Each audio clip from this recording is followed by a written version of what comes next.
Olá, aqui é o MasmorraCast, podcast do blog cinemasmorra.wordpress.com e do blog masmorrerótica.blogspot.com. Hoje eu estou aqui com o Daniel. Olá, Daniel. Olá, Angélica, tudo bem? Tudo jóia. Olá, Marcos, tudo bem? Tudo certo. Hoje vamos fazer leitura de e-mail dos podcasts anteriores, tá?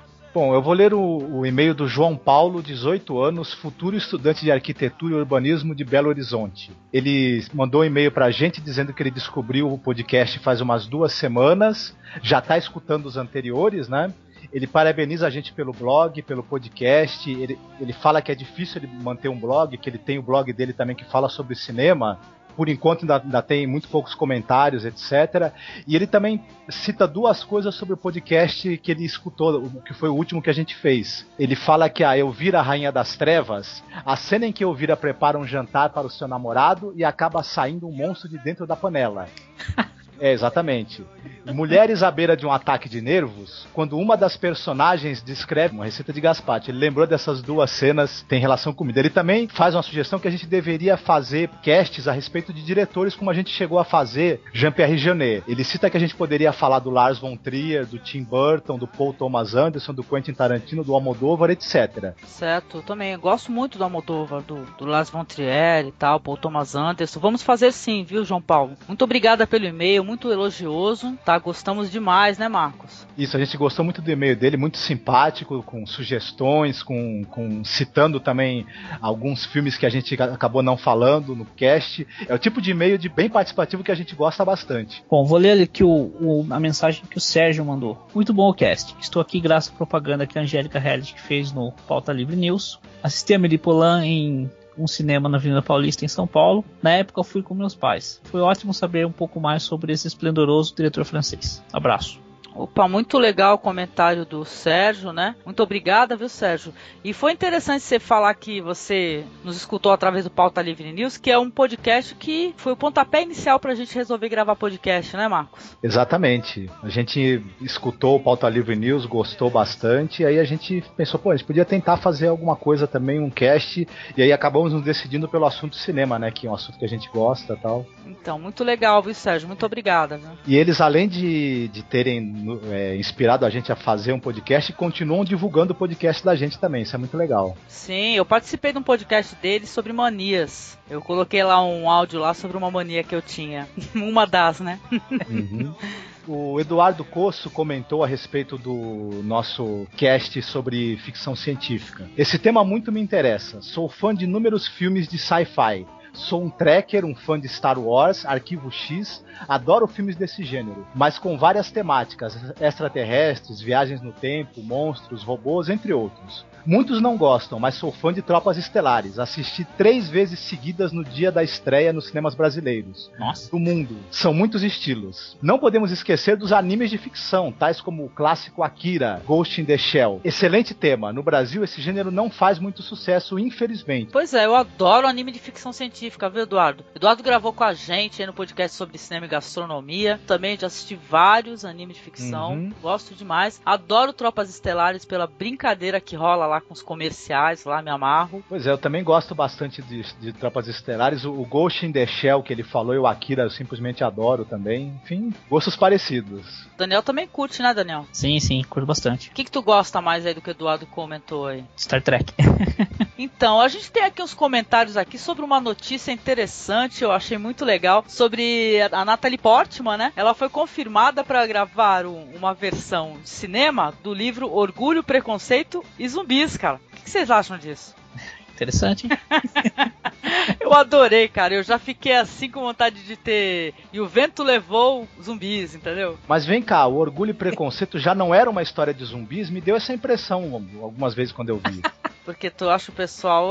tu não gosta de Jane Austen, né? Lembrei. Aí tu acha o pessoal meio zumbizão. Então, não sei se vai ficar muito diferente, não. Vai ter mais mordidas, né? Vai ter mais contato físico, pelo menos, né? Do que eu já assisti várias versões do Orgulho e Preconceito, assim. Eu gosto muito da história. Mas tem que ver a época, né? Que isso aí saiu, né? Em livros, né? Quer dizer que era uma maneira, era o que vendia, né? Na verdade, né? Sim. Então. Mas aí eles vão ter que fazer também, se der certo, um Bridget Jones zumbi, viu?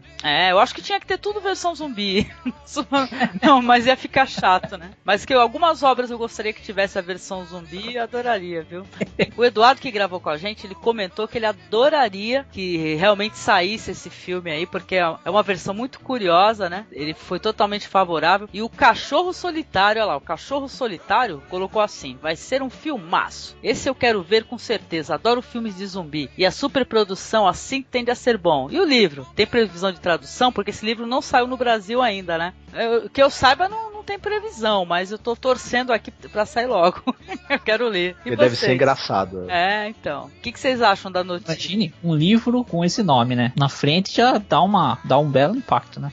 Eu como uma pessoa que tem senso de humor e tal, eu acho uma coisa interessante. Mas eu não sei se tem relevância como literatura, né? A não ser uma grande brincadeira, né? Na verdade. Porque se for parar pra pensar, pô, o cara pegou a história da Jane Austen, que já é uma história de domínio público, né, Marcos? Se eu não me engano. Exatamente. Então, e fez a versão zumbi. Se assim, eu vou começar eu mesmo, ó, vou ficar promessa aqui, ó, vou fazer a versão zumbi de O Vento Levou. Tá certo? Podemos pegar livros do século XVIII, XIX e fazer versão zumbi pra fazer todos. Versão zumbi, fazer tudo quanto é versão. Mas é legal, eu acho interessante, viu? Então, a gente gravou um podcast aí sobre cinema e literatura. Eu achei curioso até comentar sobre o livro Orgulho, Preconceito e Zumbis. Nós falamos de excelentes livros e filmes maravilhosos, né, Marcos? Com o Walk Talk. Exatamente, a gente teve aí a presença do Walk Talk, do Máquina do Tempo, e conversamos bastante aí sobre literatura, os livros que a gente gosta e que viraram filmes, né?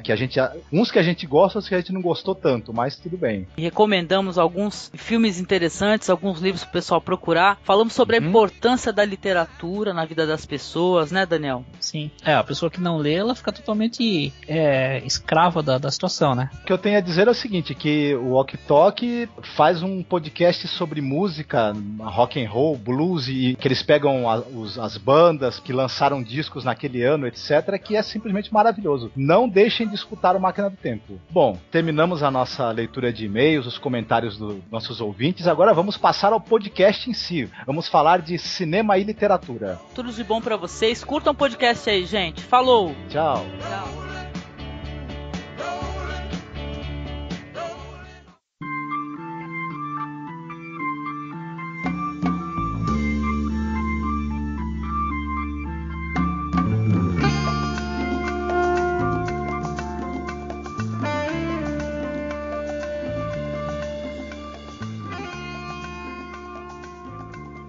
Em 66, provavelmente, comecei a fazer shows por aí, tinha feito muito sucesso com a banda e tal, e fui fazer um show na Bahia. E fiz um show na Bahia, dia seguinte fui para o aeroporto, pegar o avião de volta para o Rio, e quando eu estou para embarcar, assim, alguém me chama, Chico Buarque.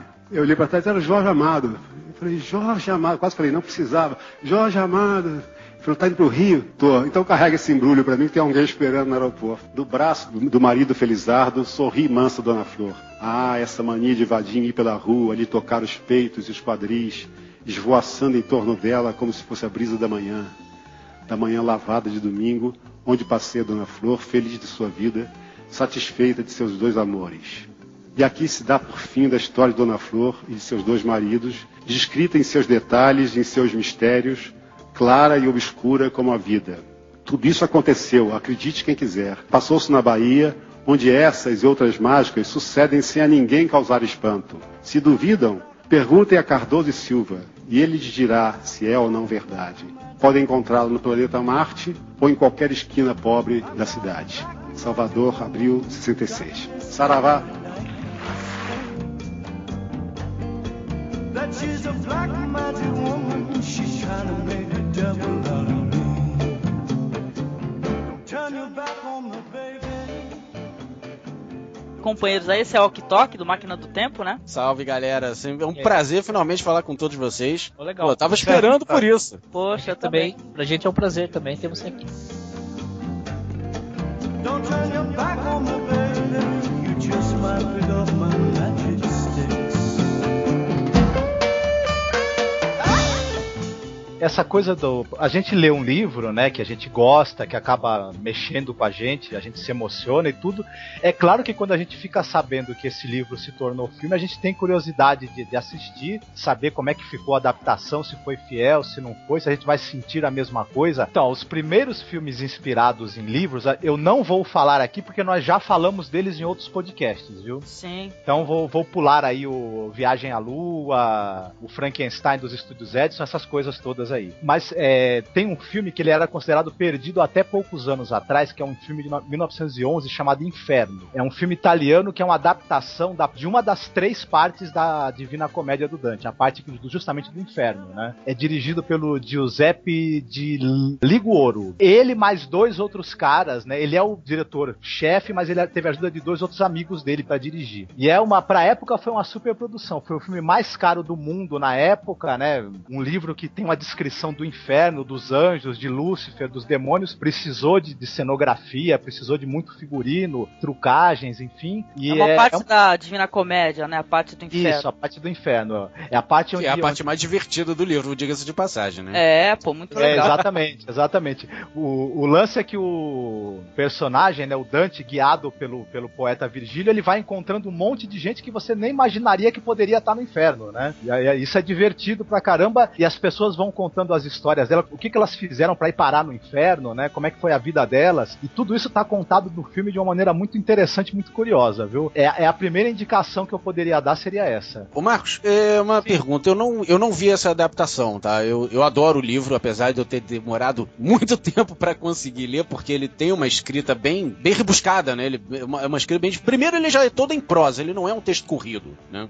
Então eu fico imaginando a dificuldade que deve ser passar um livro desse formato, dessa escrita, de uma forma tão rebuscada, com um tema tão forte para a linguagem cinematográfica. Você acha que valeu a pena? Você consegue sentir toda aquela angústia de inferno do livro, que no livro você percebe muito bem isso, né? Você percebe que o inferno que ele mostra lá, o inferno quem faz somos nós. O inferno somos nós. Sim. Né? E isso, ele consegue passar isso bem para a linguagem visual para esse filme? Eu acho que ele consegue, sim. Realmente deve ter sido, para escrever o roteiro desse filme, deve ter sido muito difícil. Deve ter sido um inferno. Deve ter sido um inferno, literalmente, exatamente. Ele optou por fazer o seguinte, ele conta a história, né, essa narrativa do passeio do Dante e do Virgílio pelo inferno, e ele cruza isso com as histórias das pessoas que estão ali e com a história pessoal delas. Ele optou por mostrar mais o lado humano, a história dos condenados. Aparece anjos, aparece demônios, etc., mas menos do que no livro do Dante. Ele optou por um viés mais do drama humano dos que estão ali mesmo, né, e tal. Também, você não tinha efeitos especiais e nem trucagens e efeitos 3D como você tem hoje. Então ele passou um pouco à margem da descrição mais literal de como é o inferno e dos seres fantásticos para se centrar um pouco mais no drama psicológico, humano, né, talvez. No psicológico. Ele passa a impressão mesmo de danação, de tragédia. As pessoas carregam as mazelas que elas tinham em vida para dentro do inferno. Isso é potencializado, né, ali por obra dos demônios que estão atormentando o pessoal. É uma experiência meio terrível, assim. Em alguns momentos é risível também, porque a falta de recurso também causa pro espectador de hoje uma estranheza muito grande, né? Ah, com certeza. Hoje deve ficar parecendo um filme trash do caramba, né? Sim. Tem uma cara trash. A hora que aparece o Cérbero, por exemplo, o cão infernal, que é um boneco articulado que eles usam, né? Uhum. Chega a ser até um pouco engraçado. Eu não assisti. Eu imagino, mas assim, eu levo muito em consideração esse tipo de coisa por 2 motivos. Primeiro, como você acabou de falar, não existia tecnologia de efeito especial do jeito que a gente tem hoje, né? Guerra nas Estrelas foi um marco, foi um divisor de águas nesse sentido. E o próprio Guerra nas Estrelas, se a gente vê a versão antiga, se a gente não vê a versão remasterizada, super reestruturada, com cobertura de chantilly e cereja em cima, o próprio Guerra nas Estrelas vira um filme trash pra caramba, porque você vê um monte de caixa de isopor voando. Sim. Mas exatamente.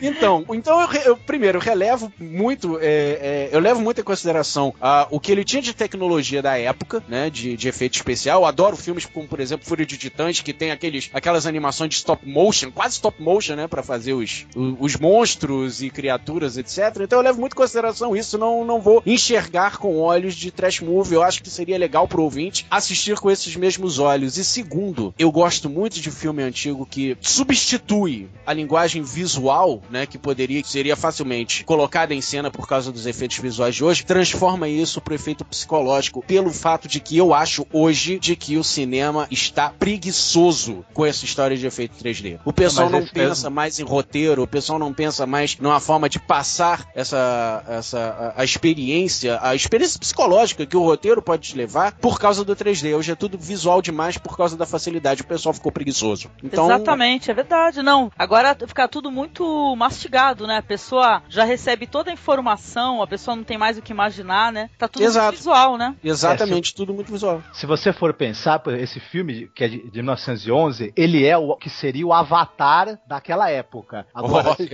exato. Agora, se você imagina, o pessoal reuniu o que havia de dinheiro, de recurso, pra fazer o quê? Pra adaptar uma obra do Dante Alighieri. Então era outra maneira de ver as coisas, né, naquela época. Que realmente hoje a coisa tá muito mais preguiçosa. O efeito especial, o efeito 3D substitui a história e a alma do filme, né? Eu quero falar sobre O Menino do Pijama Listrado. Já assistiu, né? Então, o livro é de John Boyne, de 2006. O filme é de 2008, direção de Mark Herman. Vou falar sobre a história, mas pra ter uma ideia.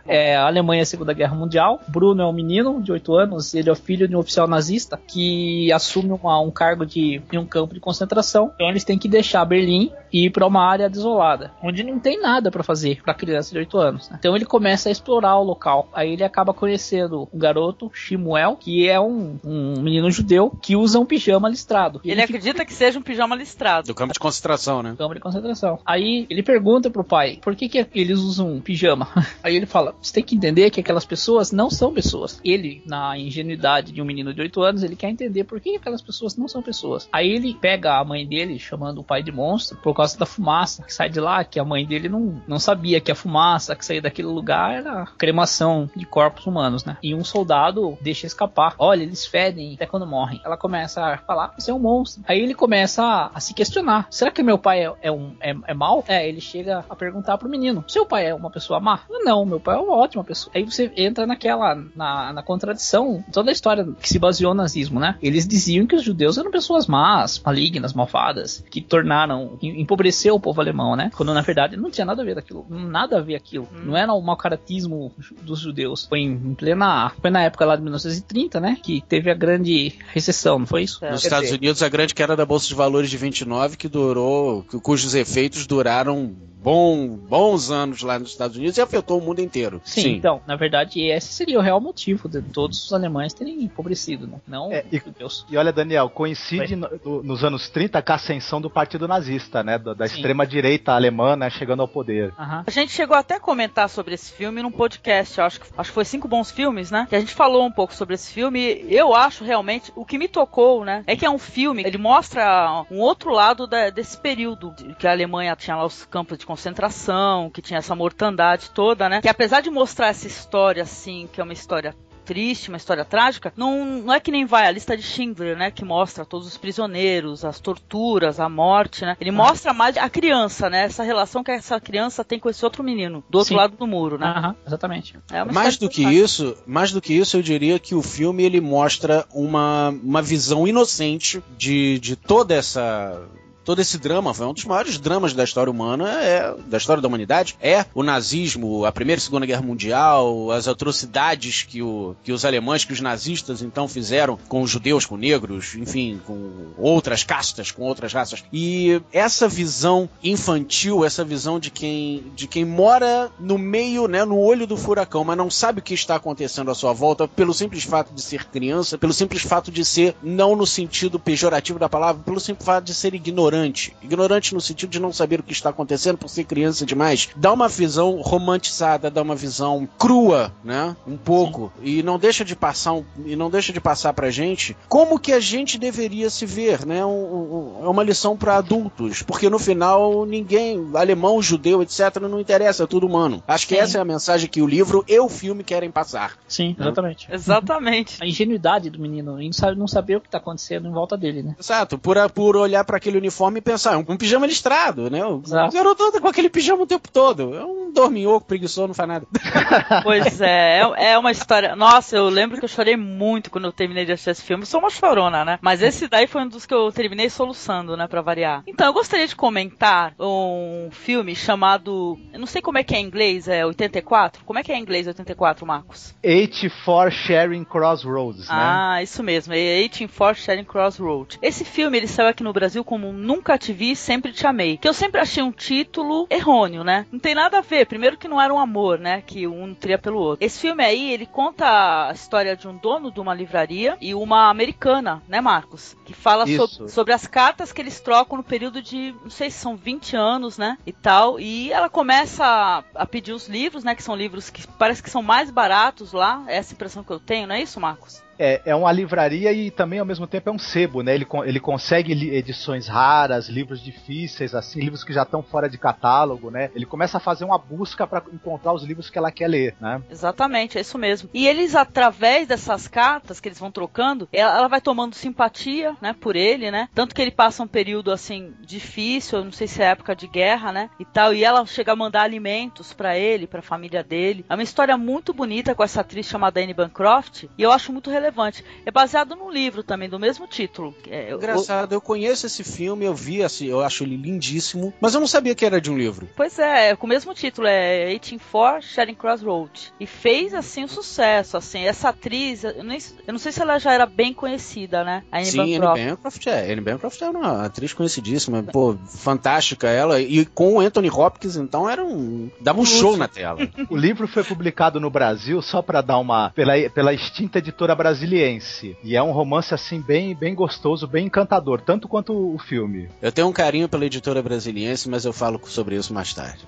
Pode ser, porque realmente deixou saudade, né? Eu acho que eu vou começar a minha indicação de um excelente livro, ou de uma excelente coleção de livros que fizeram a minha infância, mas que eu recomendo. Fuja do filme, corra o quanto puder para as montanhas, corra por sua vida, sabe? Para fugir desse filme, mas não deixe o insucesso, sabe, desse filme te impedir de ler o livro, porque é uma coisa que, ao mesmo tempo em que eu ri muito quando era criança, eu me emocionei ao mesmo tempo, que era O Guia do Mochileiro das Galáxias. Mais uma vez aí falando por causa da editora Brasiliense, que foi a editora que publicou esse livro pela primeira vez aqui nos anos 70, e eu ganhei o livro do meu primo, a coleção dos 4 livros do meu primo quando eu era criança, e depois nunca mais achei em livraria nenhuma. Quando o filme estava prestes a sair para os cinemas, rolou o boato de que ia fazer, em homenagem à morte do Douglas Adams, que era o escritor do livro, foram os 4 livros, os 5 livros, na verdade, porque o 5º livro nunca havia sido lançado pela Brasiliense, foram lançados então pela Sextante aqui no Brasil, e eu comprei de novo, né, matei saudade. É um livro fantástico, uma coleção fantástica, não só pela comédia que ele traz, mas por toda a crítica que o Douglas Adams faz da humanidade de uma forma geral. O cara era um dos maiores incrédulos da humanidade que existia. Muito bom. Além do que ele preveu, né? Ou pelo menos inspirou a criação de muita coisa. Assim, o batismo de muita coisa. Como, por exemplo, o grande computador que daria a resposta para o enigma da vida, do universo e tudo mais, que era o Deep Thinker, né? O computador que mais tarde, se não me engano, seria um dos grandes servidores da Apple, coisa assim, né? Eu sou meio por fora de tecnologia. Muita coisa foi baseada ali no Guia do Mochileiro das Galáxias, como, por exemplo, aquela ferramentinha de tradução do Alta Vista, da ferramenta Alta Vista, se chamava Babelfish. O Babelfish nada mais era do que um peixinho que você botava no ouvido e conseguia entender tudo que a língua de qualquer outra criatura do universo, né? Então, muitas brincadeiras que hoje a gente não sabe saíram de lá. O nome Google saiu de lá. Nossa. Não vou falar mais nada, procurem lá. Exatamente. Eu vou assim ter que como ler. A música Paranoid Android do Radiohead.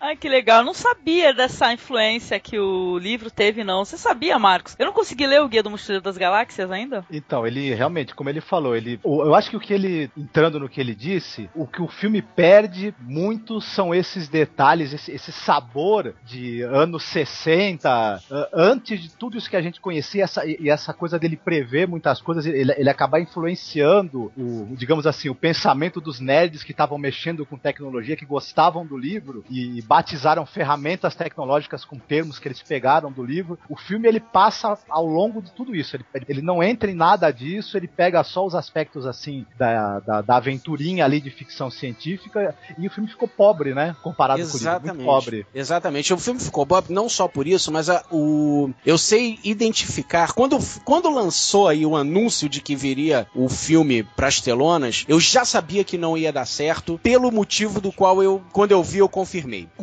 A grande atração do texto, dos livros, são as críticas ácidas, os comentários ácidos do Douglas Adams, cínicos em relação à humanidade, em relação à ação de tudo mais, de tudo que acontece na tela, comentários esses que não tinham como serem transpassados para a telona, serem transpassados para a linguagem visual. Se forem transpassados para a linguagem visual, eles iam virar uma série de imagens e piadinhas nonsense do tipo Monty Python em dia de péssima inspiração, sabe?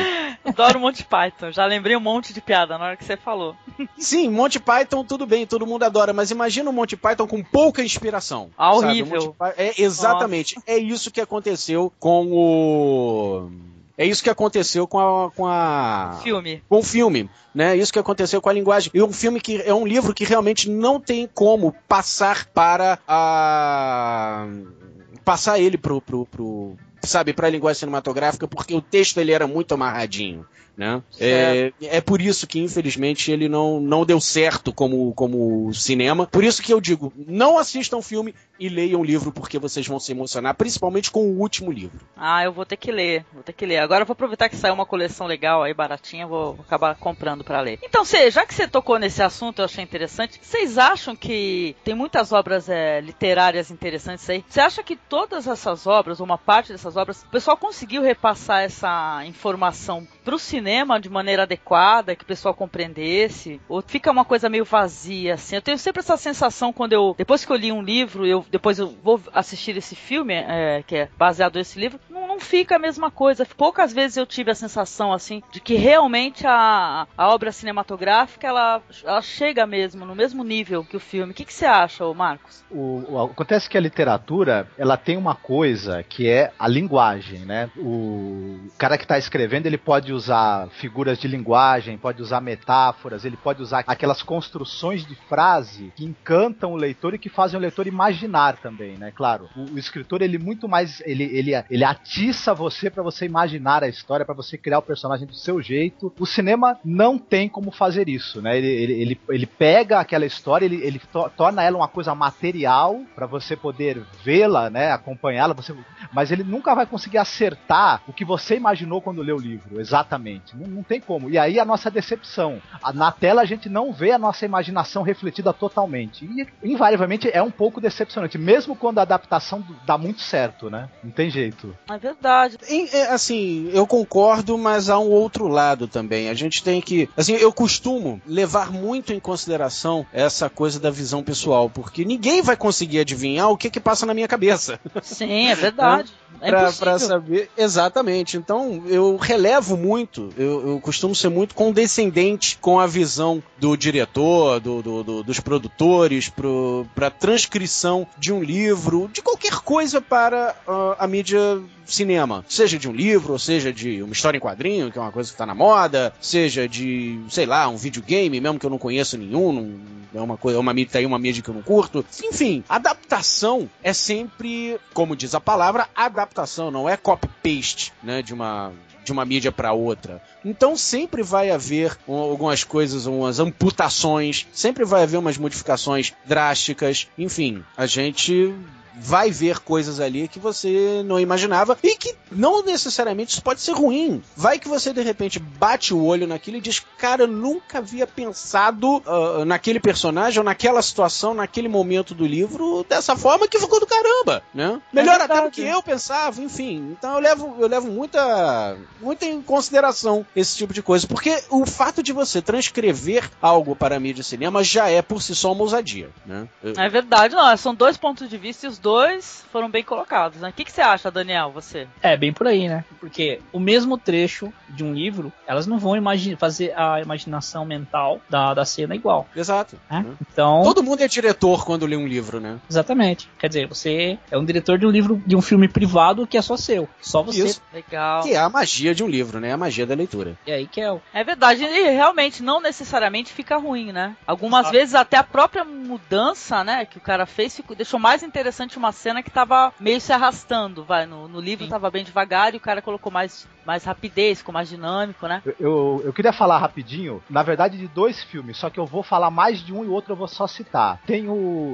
aquele diretor alemão, o Murnau, né, o F.W. Murnau, ele foi um diretor importante dos anos 20, né, tal, do expressionismo alemão, e ele basicamente começou fazendo filmes adaptados de romances. O Nosferatu, que é uma adaptação do Drácula, né, talvez a mais famosa, tal. Ele adaptou uma peça do Molière chamada Tartufo. Eu não vou entrar muito nesse filme, o Tartufo, porque foi um filme que, apesar de eu achar muito legal, ele não gostou de fazer, ele fez meio a contragosto, assim, por imposição ali dos produtores, que ele queria grana pra fazer outros filmes e queria o ator Emil Jennings, que era um ator famoso da época, pra um projeto dele, que é o filme que eu vou falar, que é o Fausto. Esse filme é uma adaptação de uma peça do Goethe, só que o Fausto ele tem várias versões. O Goethe escreveu essa peça, teve um outro escritor chamado Marlowe, que também escreveu uma peça inspirada, e o Murnau ele acabou pegando esses dois textos, o do Goethe e o do Marlowe, e fundiu. Ele usou alguns elementos também do conto popular alemão que inspirou as peças, né, que foram escritas sobre esse personagem, que é um velho, né, que dedicou a vida dele ao estudo, à pesquisa, à ciência, mas ele é frustrado, infeliz e não conheceu o amor, não conheceu o sucesso, e ele,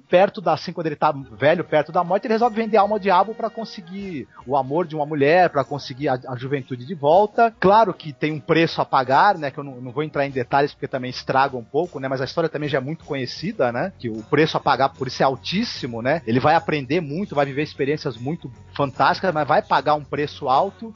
Esse filme do Murnau é um filme belíssimo, ele simplificou o roteiro, o andamento da peça, cortou personagens, deixou aquela história basicamente entre o Fausto, a Margarida, que é o amor do Fausto, e a influência desse demônio do Mefistófeles, né? Tem algumas cenas, eu destacaria, por exemplo, a cena em que o Mefistófeles leva o Fausto para sobrevoar o mundo e ver as maravilhas que ele pode obter, né, através do trato que ele fez. Não é uma adaptação fiel, como eu disse, ela simplifica bastante o texto, mas só por cenas como essa, que pra época eram dificílimas de fazer e que até hoje são deslumbrantes, o filme vale muito a pena. Realmente, eu não assisti, tá? Nem li o Fausto do Goethe e não assisti o filme, tá? Mas é bem comentado esse daí, diz que é muito legal, não assisti, mas eu já assisti outras histórias também fáusticas, né? Isso entrou no imaginário, né? Essa história de eu vender minha alma ao demônio, alguma entidade para eu obter poderes, obter riqueza, isso é uma coisa que virou, já foi explorado, né, em muitos livros e muitos filmes, né? Tal. Sim. Cara, Marcos, você falando desse filme, eu tô lembrando de que eu vi quando eu era muito, muito criança, eu era moleque. Assim, o pouco que eu me lembro, ele tinha é como todo filme da época, né? Ele tinha uma linguagem muito teatral. Eles tinham umas caras, umas expressões tão fortes, tão, hoje em dia, exageradas. Exatamente. Né? Exatamente. É engraçado ver essa linguagem da época pra transcrever um livro, porque principalmente eu acredito que, até mesmo naquela época, pra você ler um livro, eu acho que você imaginava alguma coisa assim, porque a linguagem visual que a gente devia ter naquela época, mais do que cinema, era principalmente teatro. Tanto que se a gente olhar pra cara dessas pessoas, pra cara desses atores, desses personagens no filme, é uma coisa teatral, acredito eu, porque eles vinham de uma escola teatral, o cinema adotava uma escola teatral, né? Então eu não consigo imaginar Fausto menos do que um drama épico, sabe? Mas é isso mesmo. Entra um personagem tan. Fica isso bem. Mesmo. O nome disso é pantomima, né? As caras e bocas, né, que o pessoal fazia, né? Exatamente. Então eu imagino como é que isso seria regravado se isso fosse refilmado, agora que a gente tá numa onda de reboots e refilmagens e afins. Como é que Fausto seria refilmado hoje? Eu acho que não teria a mesma graça. O Brad Pitt fazendo o protagonista. Fazendo Fausto e o Anthony Hopkins fazendo o Mefistófeles. O Mefistófeles. Iam colocar a Sienna Miller pra ser a da Margarida, provavelmente. Não é Anthony Hopkins, não, cara. O cara que faz sempre o papel de Anjo Gabriel, Christopher Walken. Ah, eu adoro esse seria cara. perfeito. Seria perfeito. Ele tem um rosto interessante, adoro esse cara. Então... Falar de Um Sonho de Liberdade. Vai falar de um autor que eu gosto e o Oktok não gosta muito. Quem não gosta? Não, o é? Stephen King. Não gosta de Stephen King? Não, eu gosto do Stephen King, cara. Eu gosto de Stephen King. Aí que tá. Não, eu gosto. É super valorizado, super valorizado. Não é nem que seja super valorizado, não. Mas é que Mas eu sei, mas eu entendi, ó. Eu escuto os outros podcasts também. Eu entendi quando você falou, porque eu até brinquei já muito com o Marco sobre isso. Eu falei, meu, se esse cara escrever um negócio no guardanapo, cara, vai virar uma história aquilo. Cara. Exatamente. Pega o cara. O cara tá aqui no Rio. Escreve um cartão postal. Querida mamãe, o Rio de Janeiro é lindo, está muito quente aqui. Beijos do seu filho Steve. Se alguém intercepta essa porra desse cartão postal em algum lugar e leva pra Hollywood, 6 meses depois, um novo drama de Stephen King. Brasileiro. Beijo para a mamãe. Beijos para a mamãe. Beijos, mamãe. A maldição do cartão postal. O título original da história é The Shawshank Redemption. O livro, ele saiu numa... Ele é um conto, né? São quatro livros, livros menores, né? Uhum. Chamado As 4 Estações. E uma das estações era, eu não lembro exatamente qual, era O Sonho da Liberdade. Conta a história de um bancário que supostamente matou a esposa e pegou 50 anos de cadeia. Não lembro exatamente quanto tempo de cadeia ele pegou. Aí ele vai preso, depois, a partir disso, ele começa aí ele acaba também fazendo amizade amizade entre aspas, né? Com alguns guardas e acaba dando, que na verdade ele é um contador, não bancário, né? Começa dando dicas pra burlar os impostos pro diretor da prisão e para alguns guardas. E nesse meio termo, claro, ele começa também a fazer a estratégia de fuga dele. Quer dizer, é fantástica a forma como ele foge, né? É legal. Já vi satirizada no Family Guy, dei muita risada. Na hora que levanta lá a pedra lá, cadê a grana? E fala, sacana! É muito legal. Então, eu gosto muito do Stephen King, eu já li quase tudo do cara, assim, eu sou fã, gosto. Mas eu não li o mais recente, não. Mas o que saiu pra cinema, acho que eu já acompanhei tudo. Esse daí, Um Sonho de Liberdade, eu lembro que o que me toca, assim, é na hora que entra aquela voz da Maria Callas, né? Que ele coloca o microfone, toca um disquinho e começa a mostrar o que os prisioneiros estão pensando e tal. Eles estão pensando em liberdade, estão sonhando, e ouvindo aquela voz linda dela, né? E tudo eu acho muito emocionante. Ele põe som, música pra eles ouvirem, né? Sim, fica muito bonito. Essa cena é bem bolada, viu? Sim. Tem uma cena também parecida na Vida é Bela, em que o Roberto Benigni põe lá também o som pros prisioneiros lá Olha! Os judeus ouvirem uma música. Não sei se você lembra dessa cena. Isso mesmo. Não lembro, cara. Você falando dessa cena, eu lembrei da outra cena. É isso, gente? Porque eu não lembro. Olha lá, não gostei. Tem uma cena também. Eu também não lembro muito da Vida é Bela, engraçado. E olha que eu gosto do filme. Engraçado é que já falaram pra mim que nesse filme A Vida Bela aparece uma montanha de corpos, né? Uma hora, assim, no meio de um nevoeiro. Eu não lembro dessa cena. Eu já assisti o filme de novo, eu não vi essa cena. Em que ele entra no lugar lá e põe a música pro povo ouvir. Ah, bom, inspirada então talvez. Eu acredito que sim. Daniel, o que você acha? Por exemplo, o filme é inspirado num conto, né? Ou numa pequena novela do Stephen King que tá nesse livro 4 Estações. Sim. Mas você acha que a adaptação foi bem sucedida? Porque eles tiveram que acrescentar coisas ou tiraram? Como é que foi isso? A adaptação foi boa, assim, viu? Conseguiram ser o mais fiéis possível ao filme, né? Normalmente, se você pegar a maioria dos filmes de Stephen King, principalmente os de terror, como Tommy Knockers, nossa, é um lixo o filme. O filme é foda. Eu acho que é até uma série, viu? Se você for... não é aquele que eles fazem tipo uma teia de aranha de Não, esse daí é o It, cara. É o It. O Apanhador de Sonhos, é verdade. Não, tô trocando as bolas, desculpa. O Apanhador de Sonhos é um dos mais escrotos, né? que a maneira como o bicho sai é terrível. Eu nunca mais vou olhar uma privada da mesma maneira. Ou ficar com um palitinho na boca, né?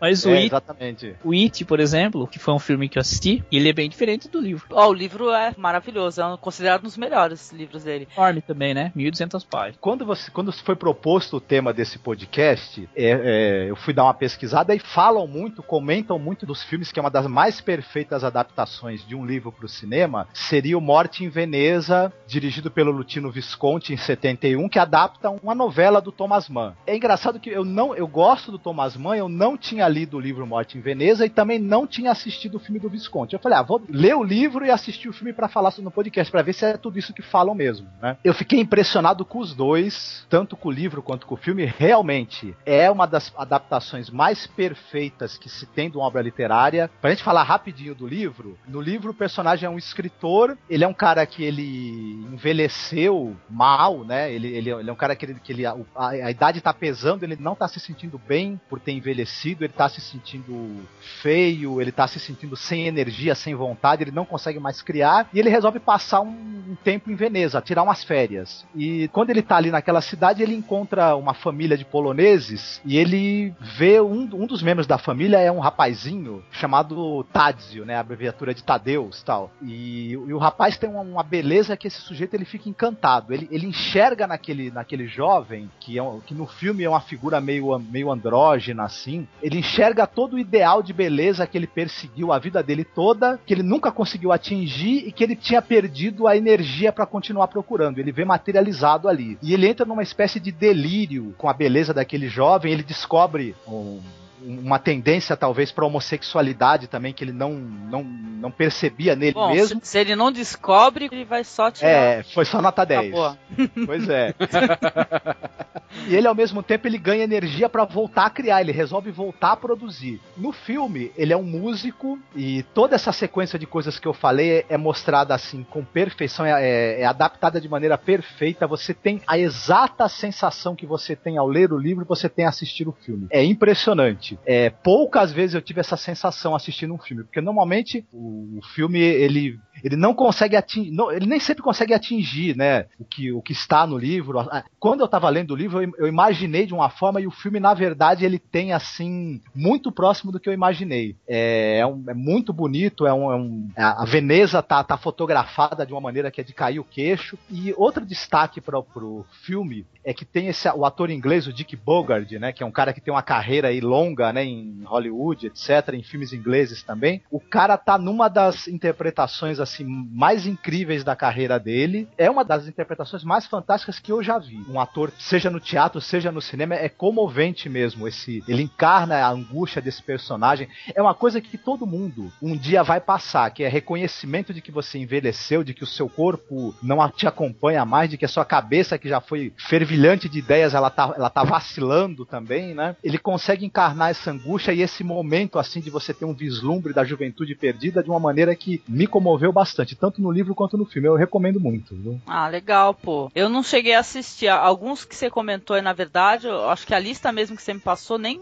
tudo eu consegui assistir, mas esse daí eu vou procurar também, viu? Você conhece essa história aí, Ok Tok? Cara, eu conheço brevemente a história de Morte em Veneza, assim, mas eu não assisti o filme nem li o livro ainda, mas eu só conheço por alto e com excelentes recomendações de quem ou leu ou assistiu. Tem uma lista, assim, de anos que eu não consigo cumprir nunca de filmes a assistir ou livros para ler que eu fico assim, cara, um dia eu preciso tirar férias só pra ficar trancado dentro de casa durante 2 meses, só pra poder fechar essa lista. Pra poder adiantar, né? Tá ali. Exatamente. É. Nem eu, cara. Depois que eu comecei a gravar podcast, eu não tenho tempo mais pra ver filme quase. É mó hilário.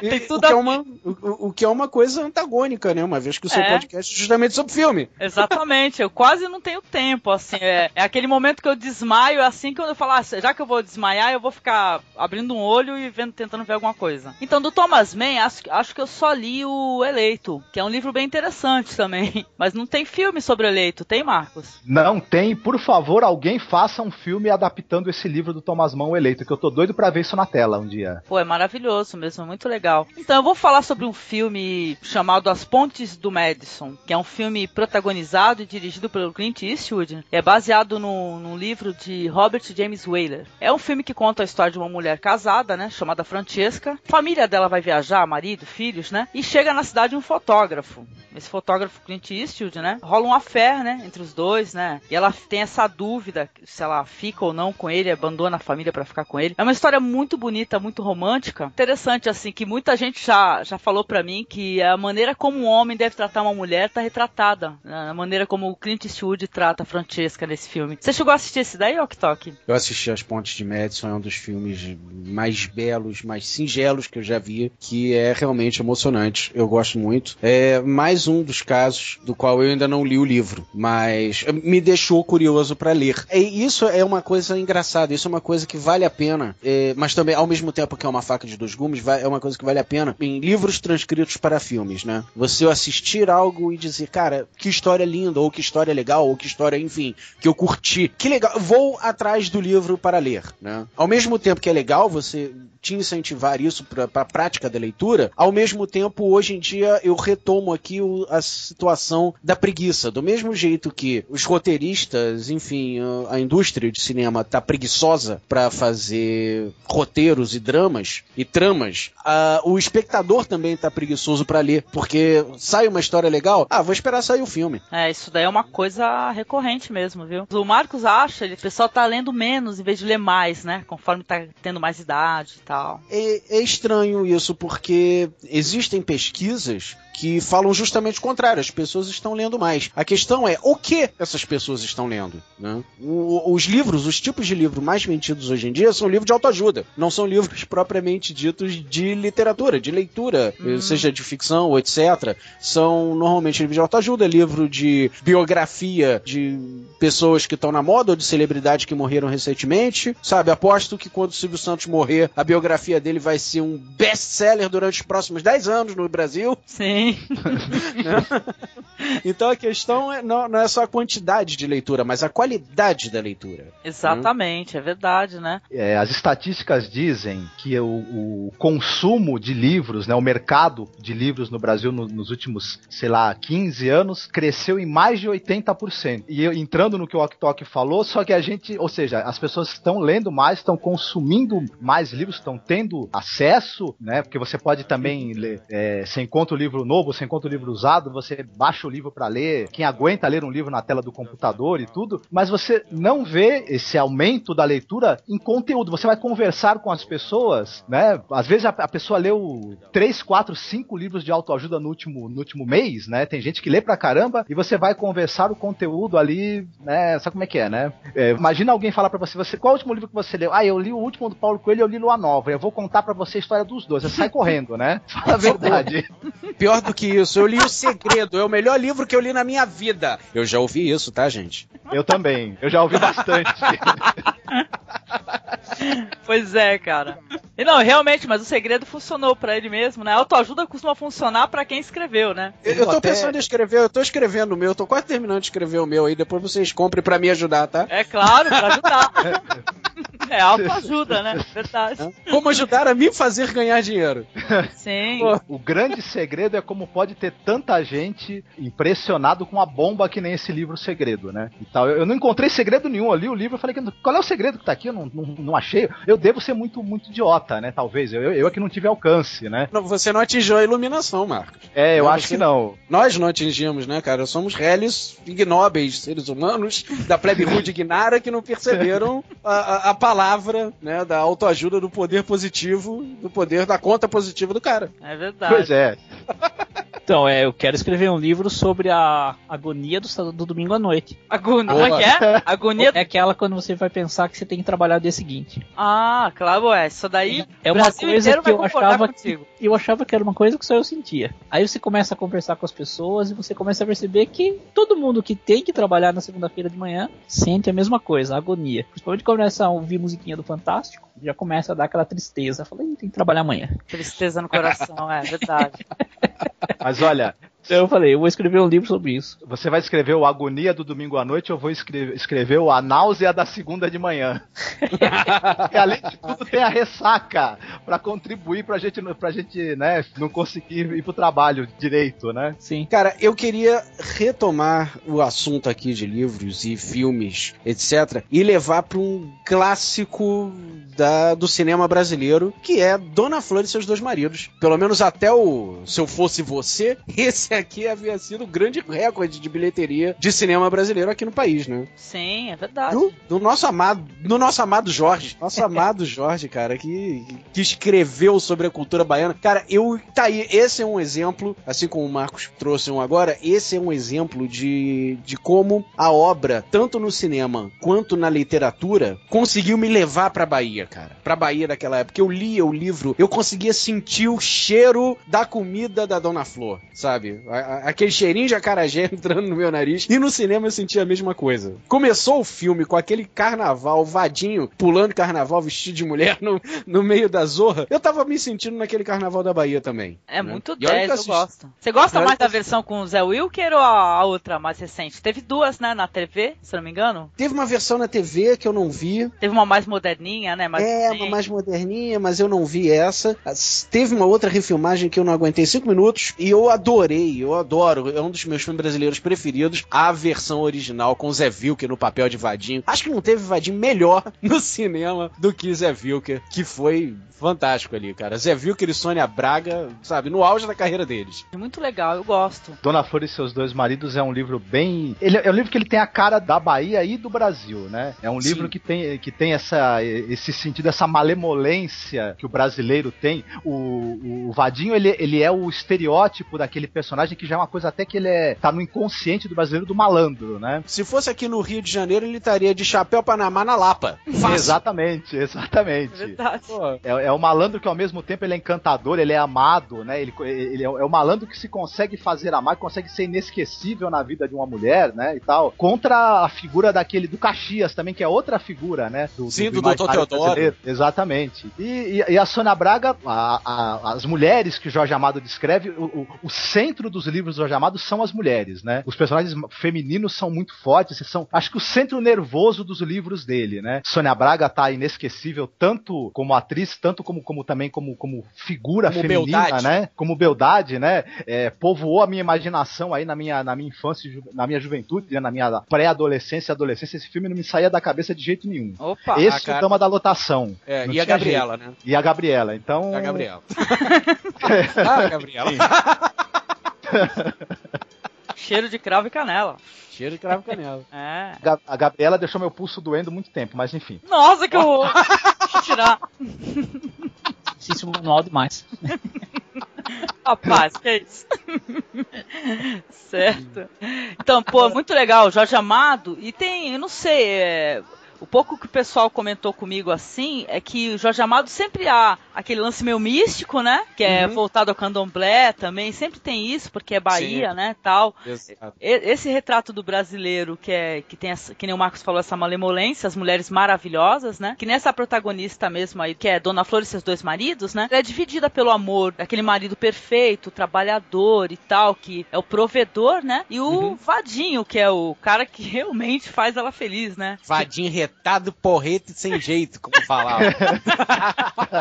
De todas as maneiras, como mulher, né? Isso mostra um pouco, assim, com o desejo da mulher em busca do homem perfeito, né? O que eu acho que o Jorge Amado quis mostrar nisso, e que o Barreto conseguiu passar, inclusive, no filme, é o desejo da mulher pelo homem perfeito. Qual é o retrato do homem perfeito? É o cara que fosse tão adulto e responsável como o Dr. Teodoro, né? O Caxias, o farmacêutico, né? Que era um cara todo certinho, responsável, que não deixava faltar nada em casa, e que fosse tão brincalhão, espontâneo e safado, pelo menos só pra ela, como era o Vadinho, né? Ela é um Vadinho acorrentado, um Vadinho acolherado. Sim. Era o desejo da mulher.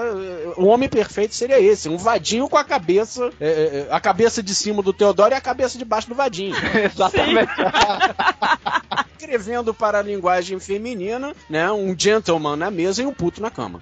Exatamente. Vou comentar sobre um filme, eu sei que o Marcos já assistiu, não sei vocês. Um filme alemão chamado Jovem Andersen, de 2005, que ele conta a vida do Andersen, né? O escritor, né? Esse filme aí eu assisti na TV a cabo, assim, é aquele filme que eu nunca achei em lugar nenhum, entendeu? Só na TV a cabo que passou, eu falei, porra, só procurei e não achei. Então, esse filme ele conta, é um retrato da juventude do Hans Christian Andersen, né? Quando ele tava tentando ainda ter êxito como cantor, como bailarino, como ator, ele não conseguiu, né? Ele era meio semi-analfabeto, né? Porque ele escrevia umas peças, mas muito loucas, porque ninguém entendia nada, o cara escrevia muito mal. Ele era um rapaz sem instrução, não tinha frequentado a escola, então ele tinha uma grafia, né, uma ortografia horrível, não tinha um conhecimento de gramática, ele tentava soltar a imaginação dele nas palavras, mas pela falta de conhecimento e de estudo, saiu uma coisa muito tosca, né? Sim, ele ficava tentando apresentar e empurrar isso para as pessoas mais famosas, mais conhecidas de Copenhague, né? Ele acaba conseguindo a simpatia de um diretor do Teatro Real, que ele acaba pagando os estudos do Andersen e tal. Só que o Andersen, ele como é que eu vou dizer? Ele tinha um ego, né?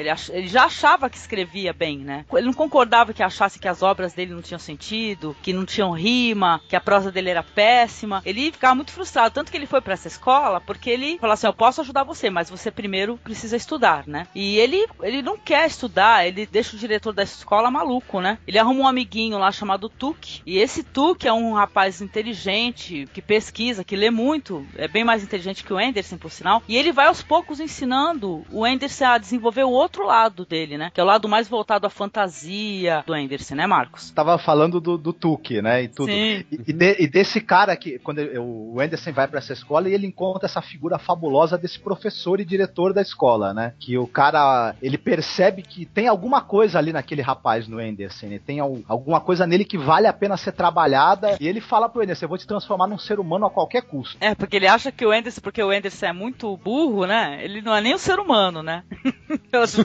Você não é gente. O método que ele usa pra ele educar o Andersen é terrível. Ele percebendo que o Andersen tem essa amizade com esse rapaz, que ele é fictício, né? Não dá pra dizer que é uma história verídica, né? É suposto, né? E ele tem essa amizade com essa criança, e o diretor, sabendo que ele tem essa amizade com essa criança, que é um trabalhador dele, um menino que ele acolheu, né? Que não tem pais, é órfão. Ele fala assim, olha, você sabia que os príncipes, antigamente, eles tinham um bode expiatório? Falavam pro príncipe assim, eu não posso bater em você, mas eu posso bater no seu amigo. Quer dizer que tudo que o Andersen faz errado, o diretor vai e bate no menino. Quando eu assisti, eu fiquei até meio chocado. Eu falei, nossa, ele não tá batendo numa criança, entendeu? Mas no final, e a intransigência do Andersen mesmo, acaba ocasionando a tragédia, né, que vai acontecer. Exatamente. Mas ao mesmo tempo, através do sacrifício desse amiguinho que o Andersen tem, ele resolve tomar jeito, resolve se dedicar aos estudos, né? Resolve aprender, né? Se educar, e aí sim, depois que ele completa a educação dele, custo de muito sofrimento, e para ele e para esse amigo dele, a imaginação realmente dele, o talento dele começa a aparecer, né? O Andersen é um escritor maravilhoso, né? Eu já li várias obras dele, né? E muito religioso também, né? Eu acho que vocês conhecem alguma coisa do Andersen? Gostariam de comentar? Tá aí um autor que eu não conheço nada. Eu tô aqui, dessa vez eu tô só de espectador. Não, mas sabia que, até, não sei, mas as pessoas às vezes até conhecem, mas não sabem que é do Andersen, né? Por exemplo, A Pequena Sereia é do Andersen, né? E outra é do Andersen, do Hans Christian Andersen, essa história. E outras histórias fantásticas, né, também, né? A Pequena Vendedora de Fósforos, né? Que eu assisti, nossa, eu chorei muito, cara, que é muito triste. É muito bonito. Tem a relevância com a literatura, o que o Andersen criou, que são histórias infantis de qualidade, não C.S. Lewis, né, por exemplo, né? Mas eu acho legal também o Andersen, a maneira como ele cria todo aquele mundo, assim, de fantasia, imaginário, assim, eu acho fantástico. Eu recomendo às pessoas que assistam o filme O Jovem Andersen, que é um filme de 2005. O nome dele original é Anger Andersen. E leiam os livros do Andersen também, e recomendo que mostrem para suas crianças, viu? Porque as crianças estão crescendo. Eu tenho, né, uma menina, né, de 12 anos. A minha filha lê, né? Mas muita criança, hoje em dia, até as que já estão alfabetizadas, elas leem muito pouco, né? Nas escolas, elas não têm aquele incentivo para a leitura, né? E eu acho isso muito importante na formação da criança e até no próprio vocabulário. Os adultos que escrevem bem hoje em dia, com certeza, né, gente, são adultos que leem. É ou não é? Sim. Sim, a leitura, se você não souber ler, você não vai saber escrever. Isso é um fato. O cérebro humano funciona assim. Agora, engraçado você comentar esse negócio do incentivo à leitura. Eu acho que o incentivo à leitura no colégio, ele é muito mal feito, porque eu me lembro até hoje de como a escola tentou me incentivar a ler de uma forma muito autoritária, do tipo, vai ter uma matéria dentro da grade de matérias de português, que é interpretação e redação, onde você vai ter que ler, enche o fulano de Machado de Assis, sabe? Enche o fulano de senhora cartomante, não sei o que, e vai ter que ler essa porra toda em uma semana pra você fazer prova respondendo perguntas sobre esse livro. Cara, ninguém vai querer ler um negócio assim, vai ler por obrigação, vai ler arrastado, vai ler o resumo, sabe? Hoje em dia na internet, o nego vai ler a resenha do livro e pronto. É verdade. Sabe? O incentivo à leitura tem que ser feito de uma maneira, assim, que não obrigatória, né? Você criar uma pessoa que tem o hábito da leitura, olha, sabe, desde criança, bem neném mesmo. Exato. Entendeu? Porque a minha filha mesmo, eu comprava aqueles livros de texturas pra ela, e eu passava a mãozinha dela na textura e tava assim o nome da textura, assim, veludo. E tudo. Eu fui, assim, com muita paciência, fazendo ela ter o hábito da leitura, tanto que hoje em dia ela lê bastante, ela já tem esse hábito de ler, né? Ela lê mais do que a mãe dela, que não tem tempo pra ler. Por exemplo, né? Mas é interessante, sim, você obrigar uma pessoa a ler, você falar assim, olha, você vai ter que ler este livro e fazer uma dissertação X, eu não acho legal. Mas eu acho que se a escola, entendeu, pegar pelo lado lúdico, entendeu, já que vamos falar de crianças pequenas, né, em fase ali de alfabetização, etc., você consegue criar uma pessoa que goste de ler, que tenha um hábito da leitura, que vá, a partir dali, começar a procurar outras coisas, né? Porque eu acho válido, né, que nem já foi muito comentado, né, que o Harry Potter, muita gente critica essa escritora, a J.K. Rowling, né? É isso? Isso. Então, só que eu acho assim, ela promoveu uma maneira das pessoas lerem, os jovens, né? É claro que a partir daí, né, tem que haver um incentivo, ou os pais, ou professores e tal, que haja um diálogo sobre, para que a pessoa comece a ler outras coisas, não é verdade? Comece a procurar, olha, você leu o Harry Potter, mas depois você vai ler o Rudyard Kipling, né?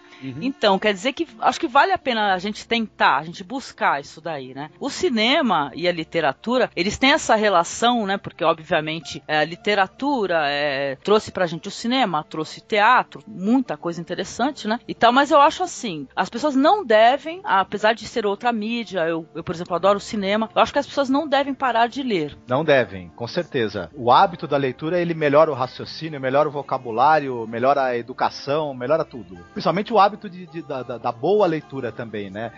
Quando a pessoa lê, também ela lê livros de qualidade, ela também vai ter acesso à informação de qualidade, vai conhecer arte de qualidade, enfim, a vida dela vai ter mais qualidade também, né? Formam-se pessoas questionadoras, né? As pessoas que leem, né? E leem obras legais, relevantes, questionam, né? Pessoas, vamos questionar as coisas. Né? Mas isso é um problema, favor, viu? Né?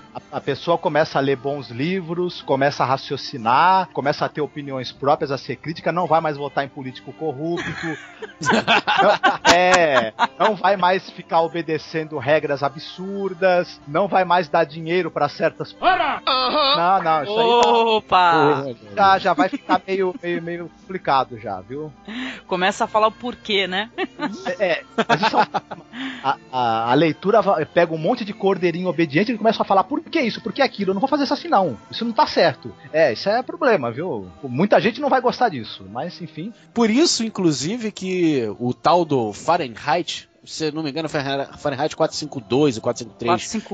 451, obrigado. Isso, né? Então, cara, o Fahrenheit 451 é um grande exemplo, tanto o livro quanto o filme. Mostra muito bem isso. Exatamente essa crítica. O esforço do governo em proibir qualquer tipo de leitura, pelo menos no livro, ele era focado só pra leitura, mas no filme, se não me engano, era todo tipo de cultura, todo tipo de arte era proibida, né? Pintura, dança, música, leitura propriamente dita, enquanto no livro era focado só na literatura, só na leitura. Exatamente isso, é uma crítica do governo, do esforço do governo em emburrecer o seu povo, porque é muito mais fácil você controlar um povo burro, é só dar pão e circo pros caras, né, do que você oferecer oferecer tudo que eles pedem quando eles começam a questionar, quando eles começam a ter a consciência do que precisam. É uma excelente história, do qual eu recomendo tanto o livro quanto o filme. Vale a pena. Eu não me lembro agora de quando que é o filme, mas se não me engano é da década de 70. Traz um pouco ainda daquela carência de efeitos especiais elaborados como a gente tem hoje, mas mesmo assim vale muito a pena. O livro é do Ray Bradbury, tremendo Isso. romance de ficção científica e de antecipação, né? Exato. O filme é do François Truffaut. O que falta em efeitos especiais e orçamento sobra em talento e em inteligência para executar o filme, não é? Exatamente. Com certeza. Foi uma bela lembrança, uma tremenda indicação. Acho que tem tudo a ver com esse tema, né? Foi até um ato de metalinguagem agora, né? Sim, muito legal, viu? Bom, falar de um filme que ainda não chegou no Brasil, mas também baseado num livro, que é o The Blind Side. Qual que é Conhece a esse? história? The Blind Side. Não conheço. Não? É um filme que tá para ser lançado a qualquer momento. Nos Estados Unidos ele já superou o Crepúsculo entre os mais vistos, tá? Uhul! Opa! Tomara que seja melhor que Crepúsculo. A história Qualquer coisa é melhor que Crepúsculo. Desculpa interromper, mas... The Blind Side é baseado num fato real, tá? Baseado em uma história real. O livro saiu esse ano e o filme já saiu logo em seguida, tá? O filme conta a história de Michael Weir, que é um jovem negro que não tem casa, não tem para onde morar, tem 16 anos. Então ele vive na rua. Aí ele mora de favor na casa de algumas pessoas. E um rapaz lá vê algum talento esportivo nele. Então ele leva ele a uma escola cristã e fala pra ele, ó, ele é um atleta nato, deu um esporte com bola pra ele que ele joga. Aí, só que ele é enorme. O problema dele são as notas. As notas dele são muito baixas. Começa a frequentar as aulas nessa escola. E os professores começam a perceber que ele não vai ter futuro nenhum, as notas dele são baixas, não fala nada durante a aula, não participa. Pois é, a indústria do esporte lá nos Estados Unidos é muito forte e eles incentivam essa indústria através das universidades, né? Tanto que aquela história que a gente vê muito nos filmes americanos, do capitão do time de futebol da universidade tal, da escola tal, etc. Aquilo existe e é muito importante para eles porque é de lá que saem os grandes talentos do basquete, do futebol americano, do beisebol, né, etc., que são esportes que dão muito dinheiro. A NFL, por exemplo, a liga de futebol americano lá, a transmissão desse esporte na televisão é o espaço de comercial mais caro que existe para você botar um comercial naquele intervalo, no show do intervalo, que a gente chama aqui no Brasil de show do intervalo do nosso futebol. É o espaço mais caro, é um absurdo, $milhões para você botar um comercial de 30 milhões segundos por 30 segundos. Nossa, aí, Super Bowl. Caramba. Isso, no Super Bowl, exatamente. Então, é uma indústria realmente que dá muito dinheiro e a partir da universidade que eles alimentam essa indústria. Então, os jogadores que saem de lá são importantes. Por isso, essa pressão pra galera ter boas notas, pra galera poder ir pra universidade, pra aquele talento se desenvolver na universidade, ser descoberto e entrar pra um time. Não é aqui que nem aqui no Brasil, qualquer moleque semi-analfabeto não tem dinheiro pra estudar, não consegue entrar numa escola pública, faz o quê? Você é jogador de futebol. Beleza. Não é assim que funciona lá. É verdade, lá tem que ter um mínimo, né? Pelo menos pra pessoa poder... No caso, ele precisava ter uma nota mínima pra poder jogar. Eu posso adiantar alguma coisa, porque ele é o jogador, assinou o time profissional esse ano, né? Então, quer dizer, isso fica bem claro que ele conseguiu, tá? Então, Daniel, mas de repente, justamente o grande drama do livro é esse, não é a facilidade que ele tem para o esporte, é a dificuldade que ele tem para o aprendizado, né? A superação dele é nisso, na verdade, né? Na verdade, a grande questão da história é que até aí ele não tem lugar para morar. Como que você quer exigir de uma pessoa que tenha nota se essa pessoa ela vai dormir no ginásio da escola? Porque lá é quente. É dramático, a história bem... Aí entra o X da questão, da história, né? Que é o personagem vivida pela Sandra Bullock. Ela vê ele na rua, tá frio, e ela pergunta pra ele, e aí, tá ficando onde? Vamos lá pra casa? Aí leva ele pra casa. Aí praticamente adota ele. E aí tudo muda. A nota dele aumenta, a nota dele melhora. Tem uma vida sexual melhor também, né? Não, porque ela é casada. Isso não quer dizer nada.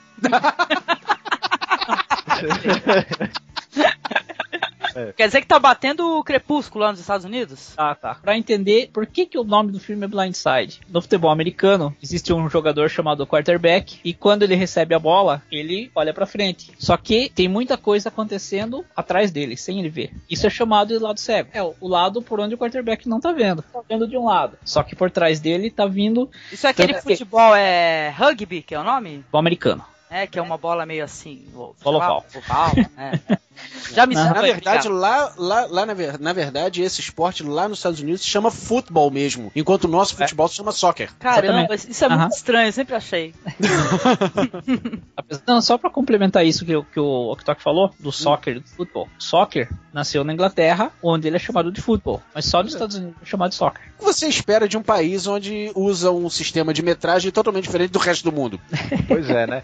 Mas eu acho que chama soccer também por causa do seguinte: soccer é meia, né? E o futebol é jogado com short, com calças curtas, né? E as meias, então, aparecem. É verdade. E aí já viu, né? E a meia também pode vir com merchandising também, né? Da empresa que tá patrocinando o time, no caso nosso aqui do Brasil, né? E Opa! Beleza. Faz sentido. Então, mas o pessoal do podcast não pode fazer isso que não aparece, né? É só sonoro, né? Não dá pra usar um... O cara faz um videocast aí, fazendo um videocast muito doidona aí. Ninguém vai ver a roupa que você tá usando hoje. Um dos escritores que eu mais gosto é um cara chamado Joseph Conrad, né? Esse na verdade é o nome artístico dele, porque ele é polonês e tal, mas escrevia em inglês. E esse cara, ele tem alguns livros como Tufão, Juventude, o Duelo, que foi adaptado pelo Ridley Scott naquele filme Os Duelistas. São livros que são todos excepcionais. O livro dele que eu mais gosto é um livro chamado O Coração das Trevas. Basicamente é a história de um sujeito que ele recebe o comando de um navio. Ele vai ser comandante de um navio mercante. Isso na África. E ele tem que percorrer um longo caminho na selva para conseguir chegar nesse navio que ele vai tomar. Ele vai tomar comando do navio porque o capitão anterior, que era um cara chamado Kurtz, o cara enlouqueceu e ele acabou se tornando uma espécie de líder dos nativos ali da região. Ele enlouqueceu, virou uma espécie de líder espiritual dos nativos da região, e o cara andou comandando... Virou um Salu, né? Exatamente.